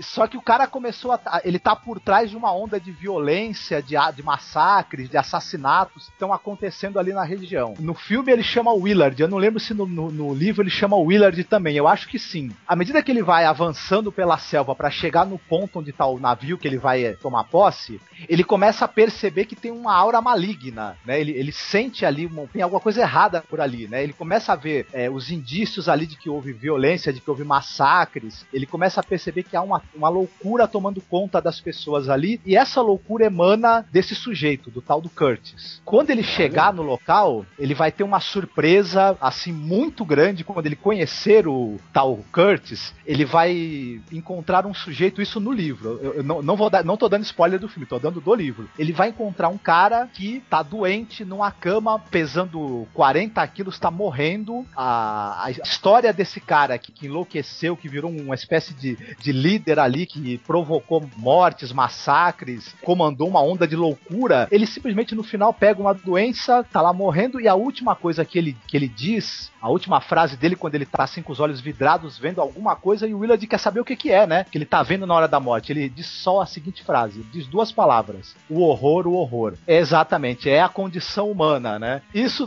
tudo que eu tô falando do livro O Coração das Trevas é pra chegar no filme que eu quero falar, que é o Apocalipse Sinal, o filme do Francis Ford Coppola de 1979, em que ele, em vez do século XIX, início do século XX na África, ele transporta o cenário para a Guerra do Vietnã. Na verdade, no filme, o Capitão Curtis, ele é um desertor do exército, ele está no Camboja, comandando grupos de pessoas ali da região, causando também uma onda de terror e violência, e o pessoal que tá, generais ali que estão lutando no Vietnã, tem medo que de alguma maneira, essa presença dele e essa loucura que está acontecendo ali tão próximo da zona de conflito, influencia as tropas americanas, que isso gere algum problema. Então eles mandam o soldado Willard para ele vai atravessar o Vietnã, ele vai passar no meio da guerra para chegar no Camboja e matar o Coronel Kurtz. Ou seja, a loucura que o cara encontra no livro, quando ele vai atravessar a selva africana que os nativos estão cometendo, o Francis Ford Coppola colocou no lugar disso a guerra do Vietnã. Esse horror todo de uma nação, de uma superpotência, né, jogando todo o seu poder de fogo contra uma cultura ali, um país pobre, um país com pouquíssima... Tá certo, estava recebendo apoio armamentício e logístico da União Soviética. Só que uma guerra que acabou caindo no impasse, que era para ser decidida logo, acabou demorando, virou uma ferida tanto para os americanos quanto para os vietnamitas. Uma guerra que acabou se tornando um horror descontrolado, e o Willard, ele passa por tudo isso, por toda essa loucura que é quase um pesadelo, para encontrar esse personagem aí tão terrível, né, que na verdade esse personagem, o Curtis, ele serve como uma espécie de resumo de todo o horror que é a guerra, né? Ele encarna a loucura da guerra nele mesmo. Ele fala, já que o mundo enlouqueceu, eu vou enlouquecer também, né? Por isso que ele adora o cheiro de napalm pela manhã. Exatamente. E aquela cena famosa lá também do bombardeio com a cavalgada das Valquírias, o general que gosta de tomar surf durante os bombardeios, né? Inverte essa figura do cowboy heróico, e o cowboy, na verdade, no filme, né, essa figura do cowboy é um alucinado, irresponsável e homicida, né? É um filme fantástico, cara. É um filme muito metalinguístico também. Eu adoro um Apocalipse Sinal. Não sabia que ele era baseado nesse livro, né? Ou pelo menos inspirado nele. Pô, muito bom saber. Vou correr atrás do livro. Olha, pra você tinha até falado da editora Brasiliense, você me fez lembrar uma coisa. Quando eu li o livro, eu li na edição da Brasiliense, e a capa do livro é uma cena do filme Apocalipse Now. Aí que eu fiquei sabendo, porque eu também não sabia que um é inspirado no outro. Foi aí, através da capa do livro, eu pensei, por que a capa do livro do Joseph Conrad tem uma cena do Apocalipse Now nesse livro aqui, né? Exatamente. Aí que depois eu fiquei sabendo que o filme se inspirava no livro, tal. Outra coisa engraçada de se falar desse filme é que deu tudo errado, né? O roteiro, que era o roteiro escrito pelo John Milius. O Coppola não gostava do roteiro, ele foi mudando a coisa na hora, não seguiu o roteiro do cara, teve problemas ali com tempestades que devastaram o set de filmagem, a equipe ficou doente, o Marlon Brando estava 50 quilos mais pesado do que ele precisaria estar pro papel. Exatamente, o Marlon Brando não quis seguir o roteiro das cenas que foram escritos pra ele não gostou, ele falou que não ia fazer e resolveu improvisar. Ele falou pro Coppola, eu faço se eu puder improvisar, eu não vou fazer como tá no roteiro. O Coppola deixou, coincidentemente, quando foram filmar a aparição dele, do nada ele puxa um papel e começa a ler um poema do T.S. Eliot, que é Os Homens Ocos. Então o Marlon Brando acabou introduzindo no roteiro do filme um poema. O poema ficou imortalizado também por ser lido no filme. E deu tudo muito certo. O filme é essa maravilha que a gente vê aí, apesar de todos os contratempos, né? Então... É demais Apocalipse Now, pô. Enfim, assim como aquela guerra, o filme foi feito nas coxas. Nas coxas também. Foi um pesadelo fazer o filme, tanto quanto a guerra do Vietnã foi um pesadelo. Aí o Coppola ia deitar de noite e ficava olhando pra cima. Foi que nem você tava falando dos problemas nessa filmagem, foi que nem aquele Fritz Carral. Do Werner Herzog, né? Foi mó dramático pra ele conseguir filmar, foi mó complicado, todo mundo ficou doente. O Herzog, ele queria filmar a epopeia de um cara que pega um daqueles barcos, né? Um daqueles de passageiros, né, fluviais, e cruza o rio Amazonas com aquilo. O Herzog teve uma brilhante ideia. Pra eu filmar isso, sabe o que eu vou fazer? Eu vou pegar um barco daquele e vou cruzar o Amazonas. Só não imaginou os problemas que ele ia ter, né, pra fazer isso, né? Imagina. Exato. As mesmas tragédias e problemas que o personagem passa acabaram quase que acontecendo de verdade. Quase um documentário o filme, né? O filme foi quase um documentário, coisa de maluco mesmo, né? E tal. O Herzog é um grande, né, diretor de documentários, né? Então... Tem uma reedição desse filme, não tem? Edição do diretor, tem sim. Ah, do Apocalipse Now? Tem. Apocalipse Sinal Redux. Saiu há Exatamente. pouco tempo. Eu assisti, por sinal. Tem algumas cenas a mais. Tem uma cena em que o Willard, ele encontra uns franceses que moram na selva, que montaram uma pequena fazenda ali, e eles moram dentro da selva, e ele discute com esses franceses a situação do mundo, a guerra. Essa cena, que eu me lembro, ela não existia no corte original do filme, e ela é uma cena também interessantíssima e que tem tudo a ver com o contexto do restante do filme. Então vale a pena ver essa versão do diretor, viu? Vale muito a pena. Ah, legal, vou ver. Não assisti a versão do diretor ainda. Eu tenho ainda pelo menos 2 ou 3 filmes e livros que eu sou apaixonado pra falar aqui. Sei lá, podia citar citar Três Mosqueteiros, que é uma obra que eu adoro, que já teve tantas refilmagens por aí. Podia falar de Poderoso Chefão, que é o meu filme preferido de todos os tempos, que é de um livro maravilhoso, ou de uma coleção de livros maravilhosa. Mas eu queria aproveitar a oportunidade de fazer um exercício aqui, propor um exercício aos presentes. Como todo mundo tá falando de filmes, de livros que já viraram filmes, etc., eu queria perguntar aqui de cada um, que livro que vocês aqui, que cada um de vocês leu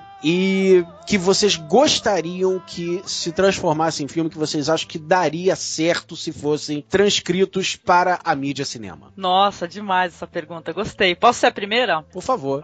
Então, ó, tem um livro que eu li, eu tenho livros maravilhosos, mas um livro que eu sempre, quando eu leio esse livro, eu releio, eu penso que ia ser uma história linda, é o livro do Stephen King chamado Talismã. É um livro maravilhoso do Stephen King, é uma história muito fantasiosa, muito louca, assim. Eu nunca entendi por que não fizeram um filme desse livro. Que tem um personagem lindo chamado Lobo. O menino, ele vai para um mundo de fantasia e tal, é uma história bem trágica, assim, bem trash, assim, a cara do Stephen King, tem terror no meio. Eu sempre fiquei pensando assim, por que nunca foi feito um filme deste livro? Especificamente, se já filmaram coisas do Stephen King que eu acho inferiores, tá? Entendeu? Que pro cinema acabou não sendo tão legal. O Talismã, nunca ninguém se arriscou. Que é uma história do Stephen King e acho que é do Peter Straub, né, Marcos? É Stephen King e Peter Straub juntos, escrevendo. Então, é maravilhoso o Talismã. No meu caso, eu gostaria de ver essa história no cinema. Eu teria curiosidade de ver. E você, Marcos? Olha, tem alguns livros que eu gostaria de ver transpostos para o cinema. Um, especificamente, ele já foi adaptado para televisão. Já teve uma série de TV inspirada nele. Eu gosto muito desse escritor, o Thomas Mann, e o meu livro preferido dele é o livro chamado A Montanha Mágica.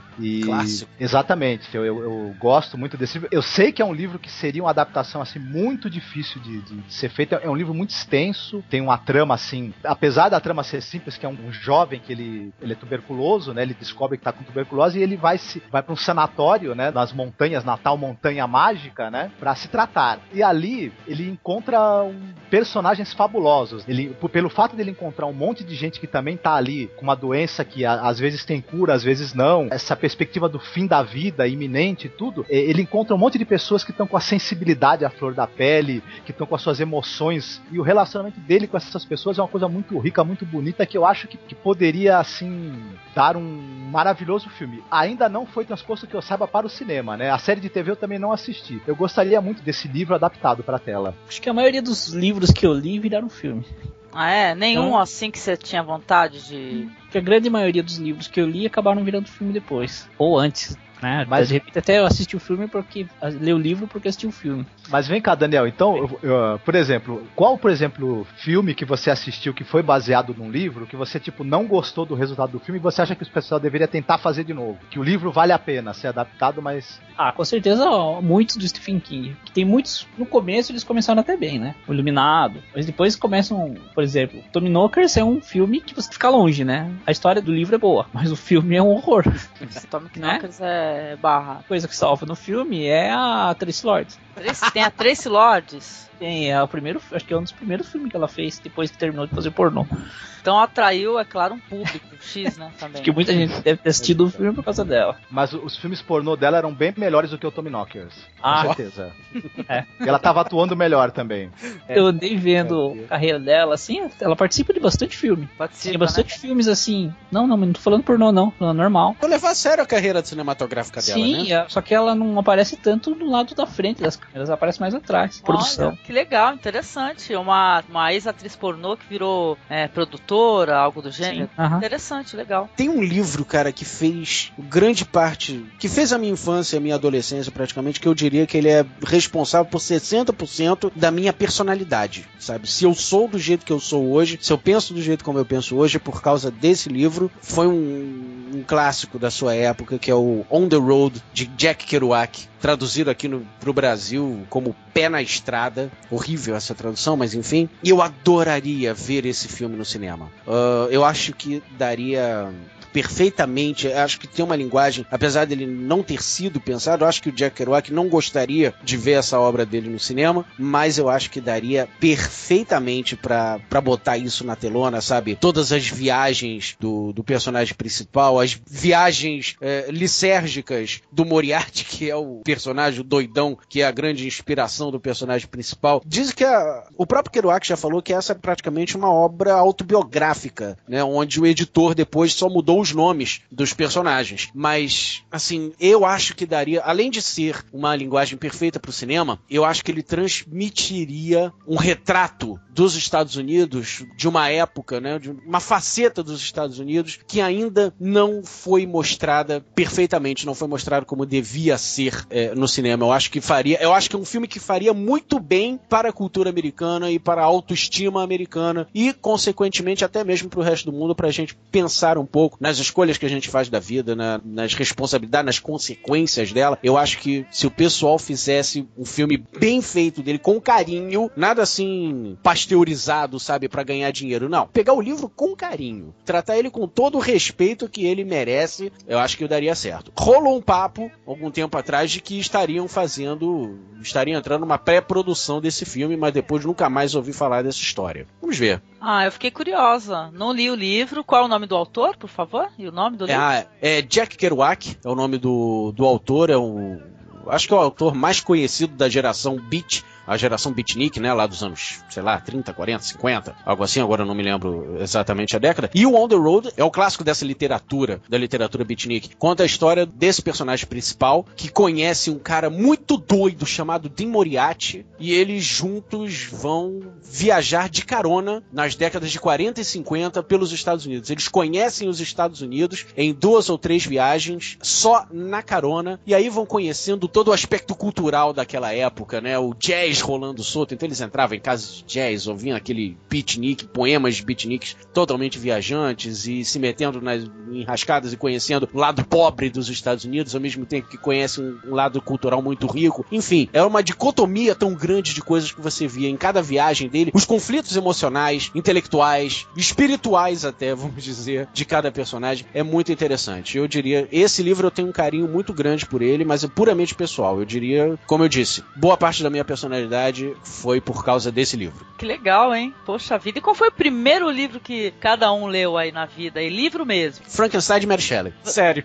Legal, já pegou uma literatura. Opa, hein? Você, Marcos? Admirável Mundo Novo do Aldous Huxley. Você, Daniel? Bom, o primeiro livro foi aqueles da série Vagalume, da escola, né? Opa. Tinha vários. É o Escaravelho do Diabo. Eram uns títulos bem assim, né? Os títulos eram bem absurdos.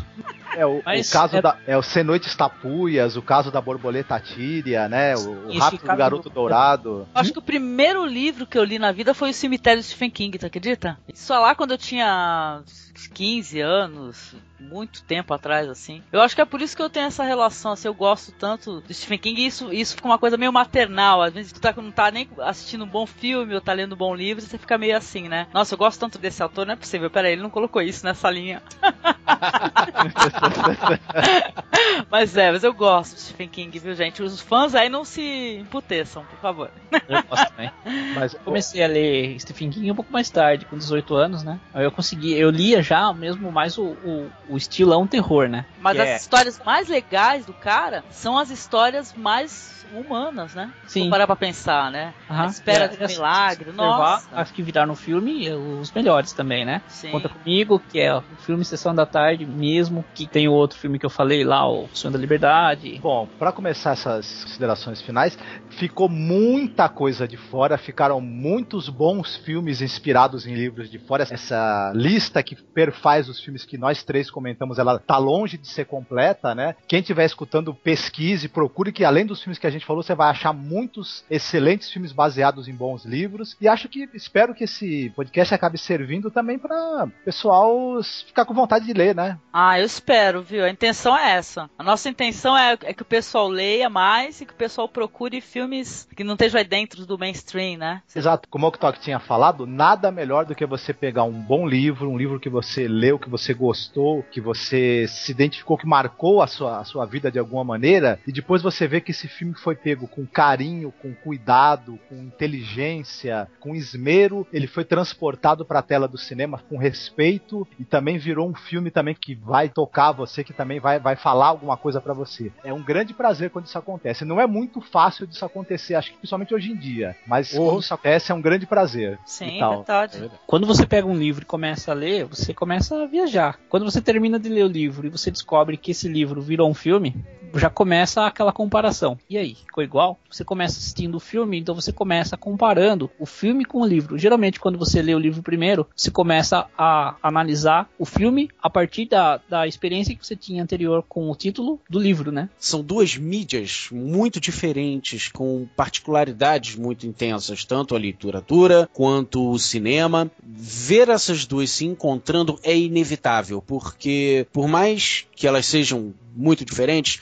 elas têm uma coisa em comum. Elas querem contar uma história, né? Elas querem transmitir essa história e elas querem, pelo menos quando é feito de uma forma não industrializada, não pasteurizada, como é o caso de muita coisa em Hollywood hoje em dia, eles querem tocar o seu coração. Então, não fechem os olhos para nenhuma dessas duas mídias. Mesmo que a mesma história seja contada duas vezes, uma no livro, outra na telona, sabe? Curtam essa história, tentem assistir essa história, ler essa história não com os olhos, mas leiam essa história com o coração, porque a história vale a pena. São histórias que nos comovem, são as histórias que nos fazem pensar, que nos fazem refletir e que nos fazem tomar escolhas e ver o mundo de uma forma diferente, seja pelas letras de uma página, seja pelas cenas na telona. Curtam a história. Acho que esse é o essencial. Sim, com certeza. O que eu penso assim, sobre cinema e literatura é mais ou menos isso também. Eu acho que, não sei se o cinema, apesar de tudo, ele foi capaz já de me fazer viajar tanto quanto eu já viajei lendo,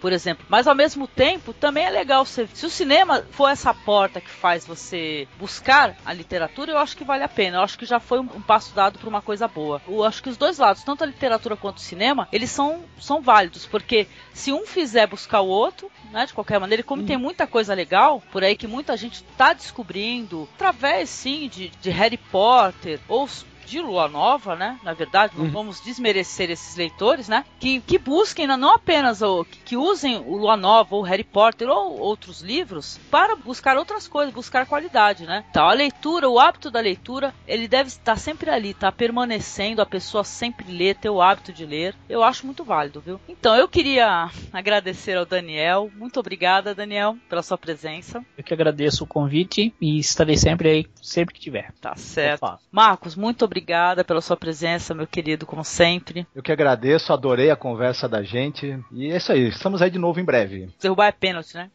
Exatamente. Tá certo. Então, eu quero agradecer ao Oktok. Muito obrigado, Oktok. Adorei a tua presença aqui com a gente, viu? Por favor, fale lá do seu blog maravilhoso, que eu sou fã. Adoro, cara. Isso, não, foi um prazer. Você sabe que eu queria vir aqui já há muito tempo, desde que eu conheci o Masmorra Cast. Volto a dizer, né? Eu já comentei isso com vocês. É um prazer inenarrável ver alguém aqui na podosfera brasileira falando sobre cinema fora daquele métier de Hollywood. Tem podcasts por aí que falam sobre cinema também, que são mais focados nisso, que são ótimos, abordam muito bem esse estilo, mas eu senti a falta de alguma publicação, de algum podcast que se direcionasse para fora desse círculo. E vocês estão fazendo isso, perfeitamente. Por isso que eu virei fã desde a primeira vez que eu ouvi vocês. Então, foi um prazer. Eu espero estar aqui novamente e espero ver vocês algum dia apresentando comigo lá o Máquina do Tempo, podcast sobre rock and roll, onde eu e o Leandro pegamos um DeLorean voador e a gente apresenta um determinado ano, uma determinada época, sei lá, tocando o melhor do rock and roll aí pra galera. Eu adoro. Gosto pra caramba, vale a pena. E eu agradeço, olha, muito obrigada por você gostar do nosso podcast. A gente é muito novo nisso, né? A gente tá aprendendo ainda. Você viu que a gente é meio tímido, ainda tá... Ainda tá tomando jeito do negócio. Eu não tô vendo timidez ou amadorismo nenhum, cara. Acho que vocês já estão mandando muito bem. Eu só tenho a agradecer por vocês terem surgido aí com esse trabalho de vocês. Muito bom mesmo. Eu quero ver o Masmorra Cast crescendo aí com a galera. Opa, muito obrigada, viu? Então, esse foi mais um podcast aqui da gente, em que a gente falou sobre literatura. Quem quiser mandar e-mail pra gente, manda e-mail pra contato.cinemasmorra@gmail.com, tá? Eu agradeço a todos os queridos aqui que participaram participando desse bate-papo maravilhoso, tá? Um beijo pra todos vocês, tá, gente? Um beijo, Abraço. então, Tchau, queridos. Falou, tchau, Falou, Toque. tchau. Tchau, Marcos. Falou. Tchau, tchau. Tchau.